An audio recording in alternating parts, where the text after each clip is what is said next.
अमित अपने दोस्तों के साथ गांव गया। गांव के पास एक पुरानी खंडहर जैसी हवेली थी, जिसे लोग भूतिया हवेली कहते थे। गांव के बुजुर्गों ने बताया कि कोई भी उस हवेली के पास रात में जाने की हिम्मत नहीं करता, क्योंकि वहां से अजीबोगरीब आवाजें आती थीं। अमित और उसके दोस्तों को रोमांचक चीजें करने का शौक था। उन्होंने तय किया कि वे रात के समय उस हवेली में जाएंगे और रहस्य का पता लगाएंगे। सभी ने टॉर्च और एक पुराना नक्शा लिया और रात के अंधेरे में हवेली की ओर बढ़े। हवेली के अंदर का माहौल बेहद डरावना था। खिड़कियों पर मकड़ी के जाले थे, फर्श धूल और मिट्टी से भरा हुआ था। अंदर घुसते ही एक अजीब ठंडक का एहसास हुआ।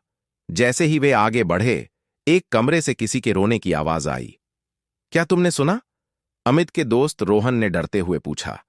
अमित ने हिम्मत जुटाई और आवाज के पीछे गया। कमरे के अंदर एक पुरानी अलमारी थी। जैसे ही उन्होंने अलमारी खोली, अंदर से एक बिल्ली बाहर कूद पड़ी।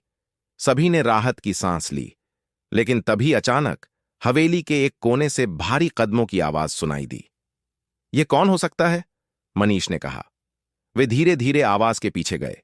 एक बड़े हॉल के बीचों बीच एक आदमी बैठा हुआ था, जिसके हाथ में एक पुरानी किताब थी। वह किताब पढ़ रहा था, लेकिन उसके होंठ हिल नहीं रहे थे। उसकी आंखें सफेद थीं। अमित ने हिम्मत कर उससे पूछा, आप कौन हैं? आदमी ने धीरे धीरे सिर उठाया और कहा, तुमने यहां आकर गलती की। यह जगह अब तुम्हारी नहीं, मेरी है। इतना कहते ही वह आदमी अचानक गायब हो गया। किताब जमीन पर गिर गई। किताब के पन्नों पर खून के धब्बे थे और उसमें लिखा था, यहां जो भी आएगा वह वापस नहीं जाएगा। डर से कांपते हुए सभी दोस्त हवेली से भागे।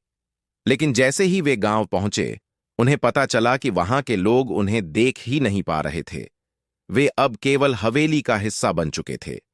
अगले दिन गांव के लोगों ने सुना कि हवेली से फिर से किसी के चीखने की आवाज आ रही थी। और ऐसी रहस्यमयी में वीडियो देखने के लिए हमारे चैनल गुरु कासिम अलवी को सब्सक्राइब करें।